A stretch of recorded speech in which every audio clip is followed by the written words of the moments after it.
Hello dear students. So now today I will discuss numerical portion of kinematics. Finally जो भी numericals के theory हमने बता चुके हैं प्रीवियस क्लासेस में, जैसे कि काइनेमेटिक्स हमने रीड कर लिया है, मैकेनिक्स पोर्शन में रीड कर लिया है। तो आज हम बात करेंगे कुछ मोस्ट इम्पॉर्टेंट न्यूमेरिकल्स के जो आपके बार बार लगभग हर साल एग्जाम में रिवाइज होते रहते हैं, या फिर आप कुछ ये कह लो कि इस कॉन्सेप्ट पर सवाल हर साल रिपीट होते रहते हैं।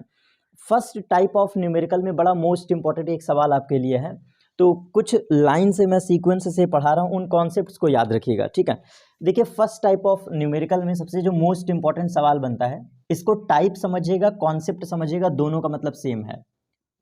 मैं पहला आपको पढ़ा रहा हूँ फर्स्ट टाइप ऑफ न्यूमेरिकल, और इस न्यूमेरिकल की खूबी ये है कि यहाँ पर औसत चाल और औसत वेग पर सवाल पूछे जाते हैं। तो पहले इसको बहुत ध्यान से समझना।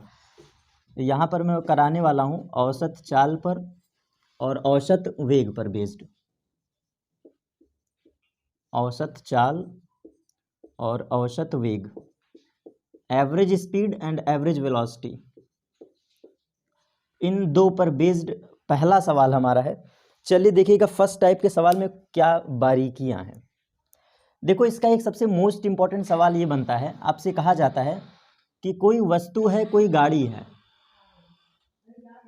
कोई वस्तु है, कोई गाड़ी है जो कि ए पॉइंट से चलना शुरू करता है और ये बी, मतलब ये दो पॉइंट है, ठीक है। टाइप को जरा समझिएगा। कोई वस्तु है, अपने जर्नी के दौरान, अपने यात्रा के दौरान आधा पार्ट, आधा मतलब जो आधी दूरी है वो कवर करता है v1 वेलोसिटी से। कोई वस्तु है, अपनी पूरी यात्रा का आधा भाग v1 चाल से चलता है, और जो बचा आधा भाग है, जो रिमेनिंग हाफ पार्ट है, इसको कवर करता है v2 वेलोसिटी से।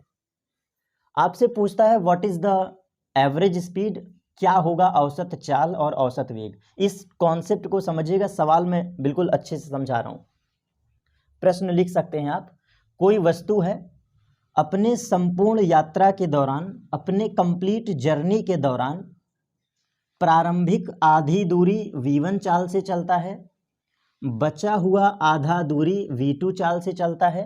तो आप हमें ये बताओ कि इसका औसत चाल क्या होगा।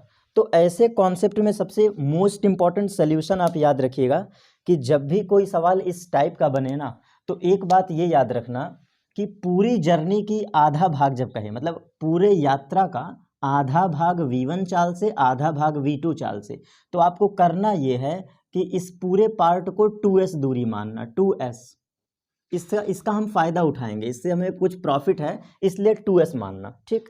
ये हमने मान लिया, माना जो वस्तु की दूरी है, जो वस्तु चलती है वो है 2s, इसकी दूरी है 2s, और आधा चाल चलता है v1 से, बचा आधा v2 से। तो अब हम इसमें क्या क्या एज्यूम कर सकते हैं। समय अंतराल आपको देगा या नहीं भी देगा, तो हम एज्यूम कर लेते हैं कि माना ये समय अंतराल t1 है और ये जो आधा समय अंतराल है ये t2 है। कहा है ना, पूरी जर्नी का आधा भाग। तो हम इतना कॉन्सेप्ट मानते हैं। अब आइए सल्यूशन पे चलते हैं। जैसा कि हम जानते हैं, औसत चाल की बात करेंगे तो ये होगा कुल दूरी बटा कुल समय। औसत चाल बराबर होता है कुल दूरी बटा कुल समय, कुल दूरी बटा कुल समय। तो इसमें याद ये रखिएगा, जो कुल दूरी है वो क्या है 2s, हमने इसीलिए पहले ही मान लिया है 2s, ये माना है। सवाल में ये गिवन होगा, ज़्यादातर सवालों में ये गिवन होता है, और नहीं गिवन होगा तो इस अननोन वैल्यू को याद रखिएगा, सवाल आपके हो जाएंगे। अब हमें कुल समय रखना है, तो कुल समय क्या है t1 प्लस t2, यही तो है ना, खुद देख लो। इस सवाल में दिया ये था कि कोई वस्तु है, अपनी संपूर्ण यात्रा का, अपने कंप्लीट जर्नी का आधा दूरी v1 चाल से, बची आधी दूरी v2 चाल से चलता है। तो बताइए औसत चाल क्या होगा। तो औसत चाल ये होगा आपका 2s upon t1 plus t2। पहला स्टेप आप इसको रट्टा मार लो, इसको रट लो, ये कॉन्सेप्ट है, ये न्यूमेरिकल फार्मूला है। अब घुमाता सवाल कहाँ कहाँ पर है, तो ध्यान से समझिएगा। 2s की वैल्यू आपको दे देगा 40 मीटर, 50 मीटर, 60 मीटर गिवन कर देगा।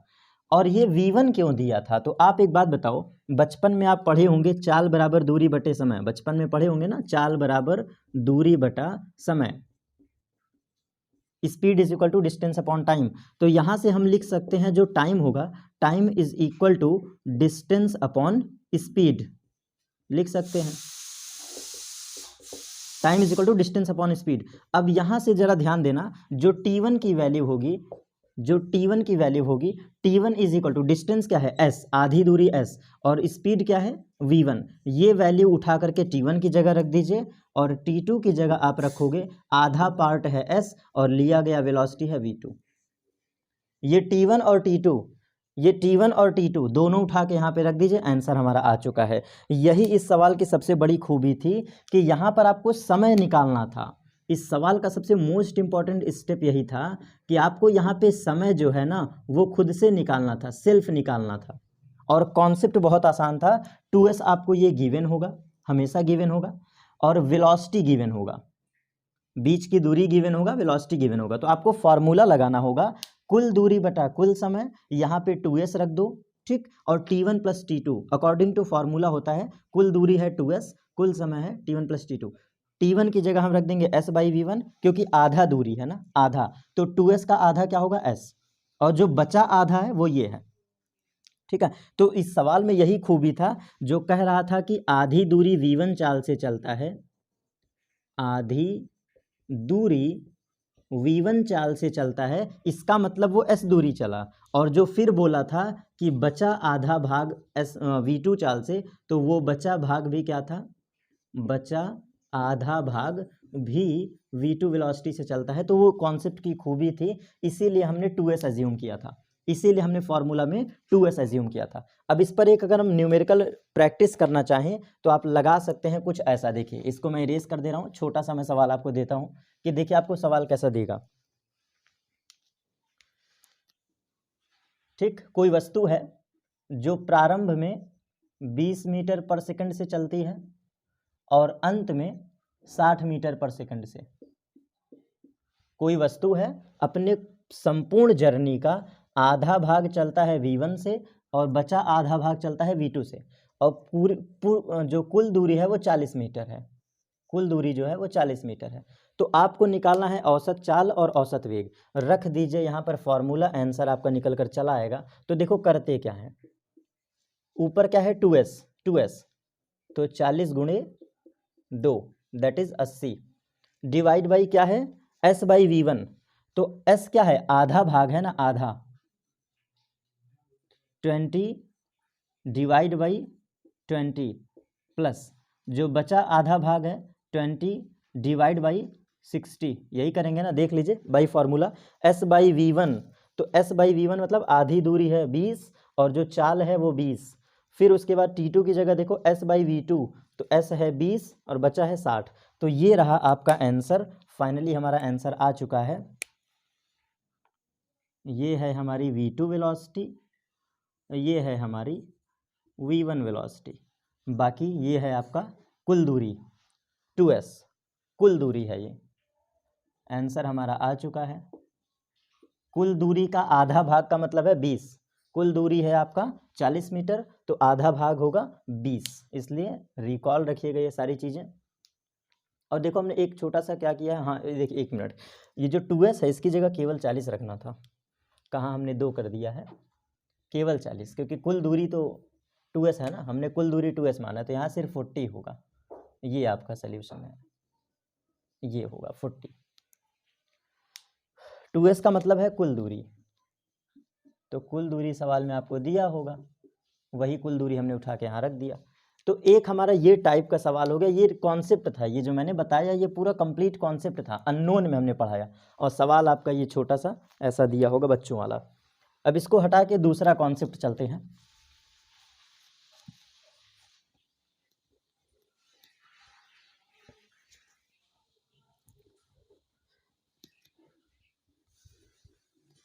अब इसका एक दूसरा टाइप और पढ़ लेते हैं, सेम इसी कॉन्सेप्ट पर बेस्ड है। अब उसमें क्या आपको दिया होगा,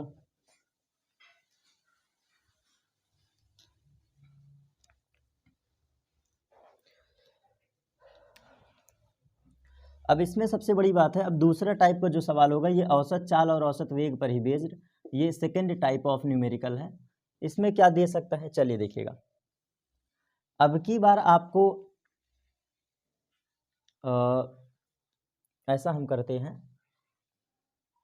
चलिए समय हम मान लेते हैं कि संपूर्ण यात्रा का आधा समय मतलब t/2। जैसे ये पूरी जर्नी है तो कुल दूरी हम मान लेते हैं s। ध्यान से समझिएगा, ये टाइप मैं बता रहा हूँ, ये सेकंड टाइप है।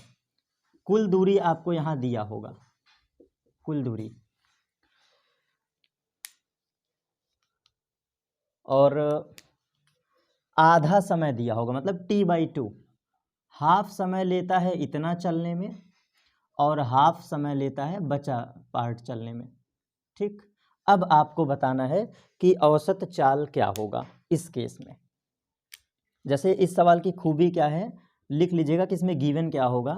तो कुल दूरी गिवन होगा always and always, total distance ये गिवन होगा, ये हमने गिवन है।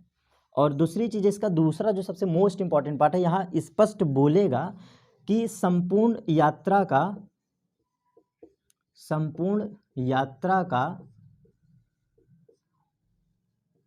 आधा भाग, संपूर्ण यात्रा का आधा भाग आधे समय में कवर करता है, आधे समय में कवर करता है। कवर करने का इन द सेंस मतलब चलता है, और जो बचा आधा भाग है उसमें लिया गया टाइम पीरियड t/2 है। तो देखो इस केस में फॉर्मूला सीधा लगाएंगे, कुल दूरी बटा कुल समय। औसत चाल का ही औसत वेग है, दोनों का कॉन्सेप्ट सेम ही है। तो आप फॉर्मूला लिखोगे कुल दूरी बटा कुल समय, कुल दूरी बटा कुल समय, और बस हमें वैल्यू सब्सटीट्यूट करना है। तो जो कुल दूरी है, ये कुल दूरी है आपकी s होल डिवाइड बाई जो लिया गया समय होगा that is t/2 and plus of t/2। इस कॉन्सेप्ट पे आप बस वैल्यू सब्सटीट्यूट कर देना, यही आपका आंसर हो जाएगा। ठीक है, तो ये भी एक टाइप का सवाल हो सकता है। लेकिन यहाँ पर मैं एक एक्स्ट्रा आपको कॉन्सेप्ट बता देता हूँ। ऐसे सवालों में एक एक्स्ट्रा कॉन्सेप्ट आपको बता देते हैं, लिख लीजिएगा इसको भी। एक्स्ट्रा कॉन्सेप्ट क्या है, मेरा ये क्वेश्चन मार्क है कि आप हमें यहाँ की वेलोसिटी बताओ v1, और आप हमें बचे आधे भाग की वेलोसिटी बताओ। ये कभी कभी पूछ सकता है, थोड़ा सा हार्ड भी पढ़ लेते हैं लास्ट में। तो हमारा ये क्वेश्चन मार्क है कि v1 क्या होगा, v2 क्या होगा। तो आइए इसका हम कॉन्सेप्ट आपको बताते हैं। जो v1 होगा ना, जो v1 होगा, ये चाल है, चाल बराबर दूरी बटे समय। तो दूरी की जगह रख देना s/2 क्योंकि आधा समय है, और जो समय है लिया गया time that is t/2, that is t/2। ये है आपकी v1 की वैल्यू, ये है आपका v1 की वैल्यू फॉर दिस क्वेश्चन। लेकिन कभी आप ऐसा सवाल पढ़ो और वहाँ पे वेलोसिटी पूछे ना, तो एक काम करना, जो ये टर्म मैंने s/2 लिया है, ये है चली गई दूरी, ये है आपका चली गई दूरी। सवालों में कभी कभी बदल भी सकता है ना, तो ये चली गई दूरी, और ये क्या है, लिया गया आधा समयांतराल, लिया गया आधा समय अंतराल। तो ये भी कॉन्सेप्ट क्लियर। और same as it is v2 की वैल्यू आपसे बोलेगा तो v2 भी सेम रहेगा, v2 होगा ये भी सेम। क्यों, क्योंकि आधी दूरी है तो s/2 whole divide by t/2। सवाल में चेंज कर सकता है वैल्यू, नो डाउट चेंज कर सकता है, इसीलिए मैं बार बार लिख दे रहा हूँ। ये जो वेलोसिटी आप डिफाइन कर रहे हो, इस समय आपको चला गया दूरी गिवन होगा, चली गई दूरी ये देगा, खास तौर पर देगा, और ये आधा समयांतराल देगा, आधा समय अंतराल, ये गिवन होगा। तो ये सेकंड टाइप का न्यूमेरिकल अगर बहुत कॉम्प्लेक्स बनता है तो इतना बनेगा, इससे ज़्यादा कॉम्प्लेक्स नहीं बन सकता है। एक्चुअल में ये जो मैं सवाल करवा रहा हूँ, ये 4 सवाल हो गए ऑटोमेटिकली, लेकिन इन कॉन्सेप्ट को आप रिपीट किए रहिएगा बार बार, क्योंकि क्या दे रहा है, क्या पूछा है, ये सबसे बड़ी बात है। ठीक, मोस्ट इंपॉर्टेंट चीज़ ये है कि क्या गिवन है और क्या निकालना है। अब फाइनली तीसरा सवाल, ये 2 टाइप हो गए, इन 2 टाइप को तो जरूर रट्टा मार लीजिएगा, इसीलिए स्टार्ट में कवर कर रहे हैं। और अगर आगे की बात करें तो एक सवाल है कि 2 वस्तुएं, ये अगला क्वेश्चन है, थर्ड क्वेश्चन है, नोट डाउन कर लीजिएगा। अगला सवाल ये है कि अगर दो वस्तुओं को एक साथ फ्रीली सस्पेंडेड किया जाए, मतलब छोड़ दिया जाए, टाइप 3 फ्री फॉल कर दिया जाए, ये फ्री फॉल पर बेस्ड सवाल है, फ्री फॉलिंग पर बेस्ड है, मीन्स स्वतंत्रता पूर्वक छोड़ दिया जाए, स्वतंत्रता पूर्वक छोड़ देना, किसी वस्तु को स्वतंत्रता पूर्वक छोड़ दिया गया है, फ्री फॉलिंग पर बेस्ड न्यूमेरिकल है। क्या है न्यूमेरिकल, आइए समझते हैं। ये हमारी ग्राउंड है, ग्राउंड मतलब अर्थ, ये हमारा ग्राउंड है, पृथ्वी का तल है। कहा यह जाएगा कि अगर दो वस्तुएं, दो हो, दो या दो से ज़्यादा हो, कुछ भी हो, दो वस्तुएं हैं, एक वस्तु ए है, ये हमने माना ए वस्तु, एक और कोई वस्तु है, ये है हमारी वस्तु बी, और एक और कोई वस्तु है, ये है वस्तु सी, ठीक, तीन वस्तुएं हैं। कहा यह जा रहा है कि इसको हम छोड़ते हैं h1 हाइट से, कोई वस्तु ए है, इसको हम छोड़ते हैं h1 हाइट से, कोई वस्तु बी है, इसको हम छोड़ते हैं h2 हाइट से, और कोई एक और एक वस्तु है, इसको भी छोड़ते हैं h3 हाइट से। मतलब कुल मिला के ऊंचाई दिया हुआ है, h1 h2 h3 गिवन है। आपसे पूछेगा वह समयांतराल बताओ जब ये पृथ्वी को टच करेगा, मतलब आपसे टाइम पीरियड का डिमांड कर रहा है, टाइम पीरियड का, टाइम इंटरवल की डिमांड कर रहा है, समय अंतराल आपको बताना है, समय अंतराल जब वह पृथ्वी को टच करेगा, छुएगा, स्पर्श करेगा। तो ये हमारा अगला टाइप का न्यूमेरिकल है। ज़्यादातर बच्चे करते क्या हैं, कह देते हैं कि सभी का समय अंतराल सेम होगा, लेकिन जरा कॉन्सेप्ट को समझिएगा, पहले इस टाइप को समझिए।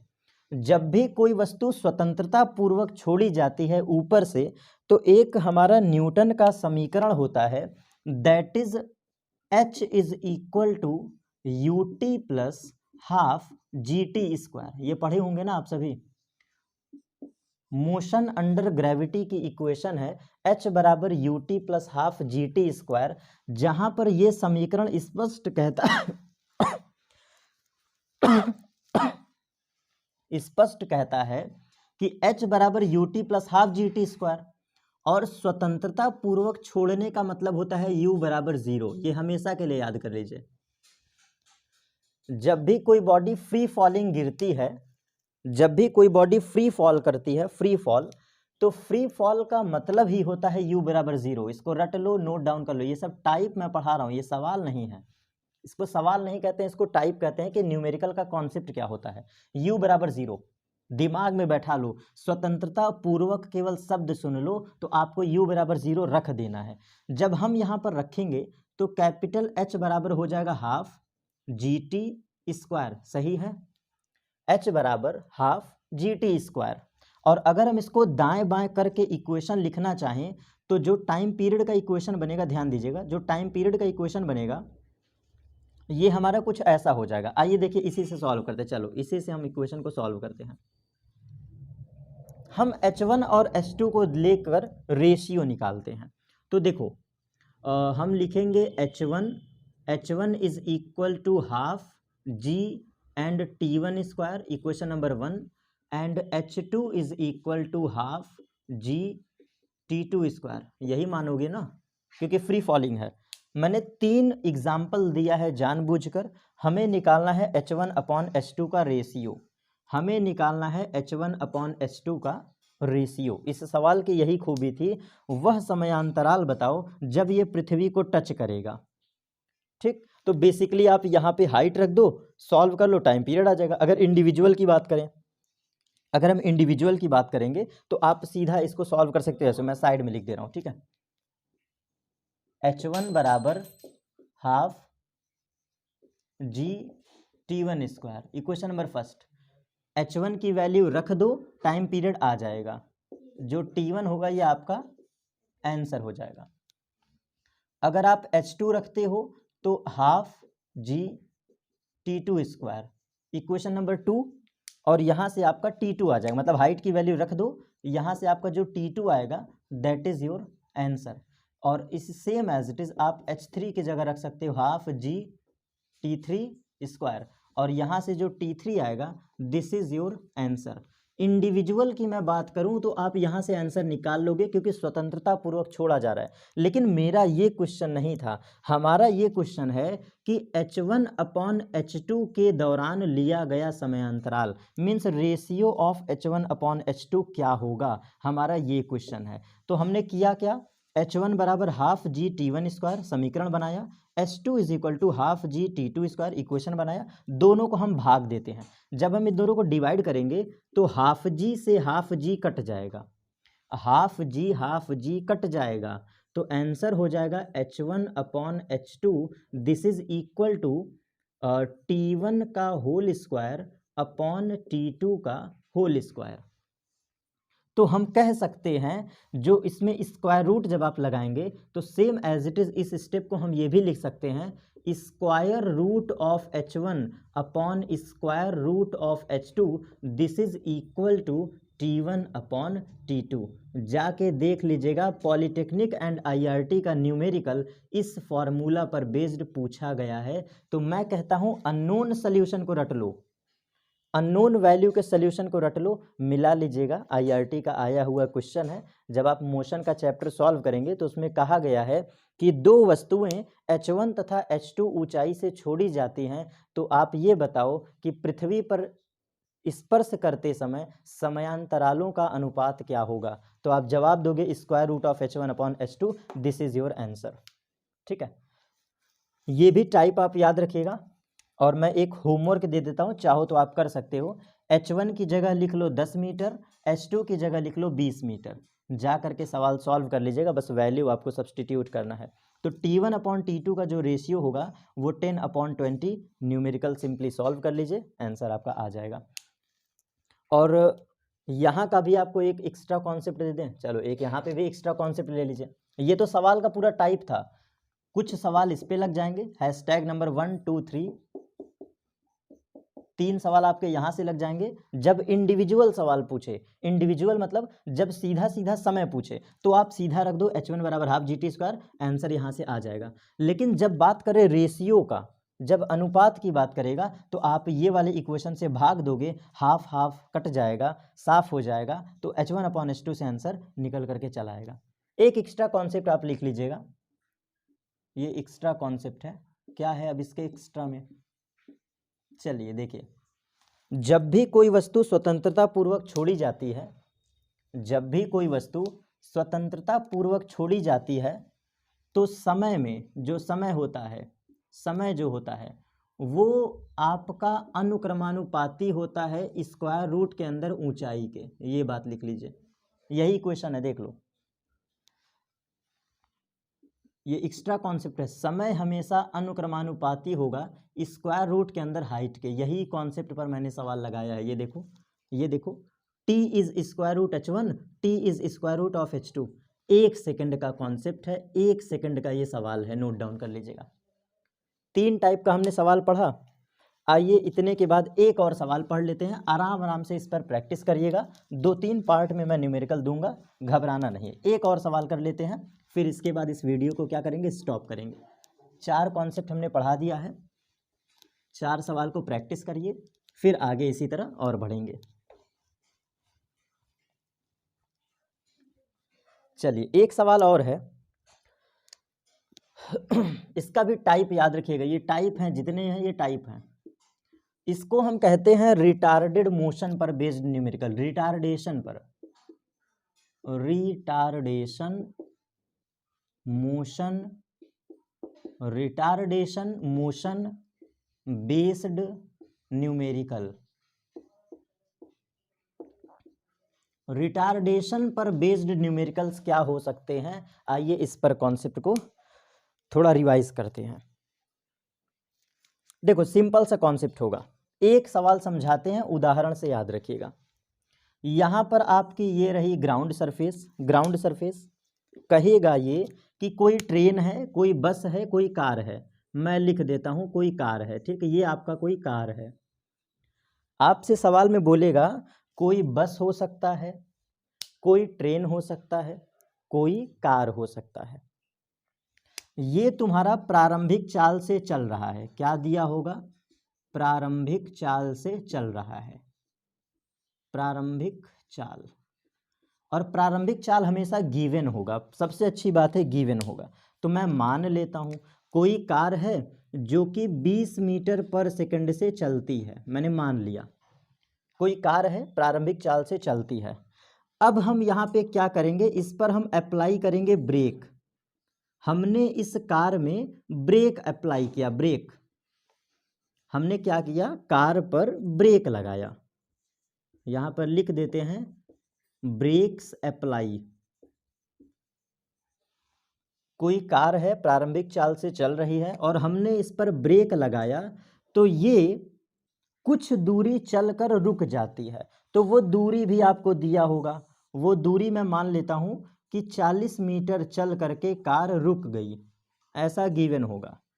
तो जब कार रुक गया, ये हमारी कार जो है ब्रेक लगाने के बाद रुकेगी ही रुकेगी, तो अंतिम वेलोसिटी क्या हो गया, 0। आपसे क्वेश्चन ये किया है कि त्वरण क्या होगा, इस गाड़ी का त्वरण क्या होगा, रिटार्डेशन क्या होगा, एक्सीलरेशन क्या होगा, ऋणात्मक त्वरण क्या होगा, एक्सीलरेशन क्या होगा, यही आपसे पूछा है, एक्सीलरेशन क्या होगा। इस हम उम्मीद करता हूं कि इस न्यूमेरिकल के टाइप को आप समझ गए होंगे। कोई गाड़ी है, प्रारंभिक चाल हमेशा दिया होगा और कहेगा कि ब्रेक लगाने पर गाड़ी रुक जाती है, तो गाड़ी पर ब्रेक लगाने से रुकने का मतलब है अंतिम वेलोसिटी 0। ये आपको सिर्फ समझना होगा, अंतिम वेलोसिटी 0 क्यों हो गया, ये आपको सिर्फ समझना होगा। यही अंडरस्टैंडिंग स्टेप है इस न्यूमेरिकल में, ये सेल्फ अंडरस्टैंडिंग स्टेप है, ये सेल्फ आपको समझना होगा कि ब्रेक लगाने पे गाड़ी रुकती है, मतलब अंतिम वेग 0। अब इक्वेशन लगा दो, इक्वेशन लगा दो, कौन सा, चलो देखो, गति का तीसरा समीकरण v² बराबर u² प्लस ऑफ 2as, ठीक है, v² बराबर u² प्लस 2as। अब यहाँ पे v क्या है, 0 का whole square is equal to प्रारंभिक वेग क्या है 20, तो हम रख देंगे 20 का होल स्क्वायर प्लस 2 इंटू ए इंटू एस। एस की वैल्यू कितना है, 40 मीटर दिया है ना, 40 मीटर चलती है तब रुकती है, ये देखो 40 मीटर। तो यहाँ से आप ए सॉल्व कर सकते हैं, क्या होगा, 20 का स्क्वायर हो जाएगा 400 प्लस 2 चौक 8 मतलब 80, यहाँ पे बचेगा 80 ए। दाएं बाएं करेंगे तो 80A is equal to minus of 400 और A की जो वैल्यू होगी that is 400 divide by 80, 10 cut गया, 8 पंजे 40, तो एक्सीलरेशन की जो वैल्यू आ गई दैट इज -5। मात्रक होता है मीटर पर सेकंड स्क्वायर, और माइनस इस बात को बताता है कि हमने ब्रेक लगाया है तो रिटार्डेशन होगा। जैसे कुछ किताबें करती क्या हैं, इसको हमने इक्वेशन सही लगाया है, जब आप सॉल्व करेंगे तो v की जगह 0, u की जगह प्रारंभिक वेग, 2 की जगह 2, a हमें निकालना है, s की जगह पे 40 जो गिवन था। तो यहाँ पर ऋणात्मक चिन्ह ये खुद ही बताता है, जो यहाँ माइनस आ रहा है ना, निगेटिव सिंबल, ऋणात्मक इस बात को बताता है कि आपका सवाल सही है, मतलब आपने न्यूमेरिकल सही लगाया है। Here negative sign indicates this motion is retardation, यही हिंट देता है।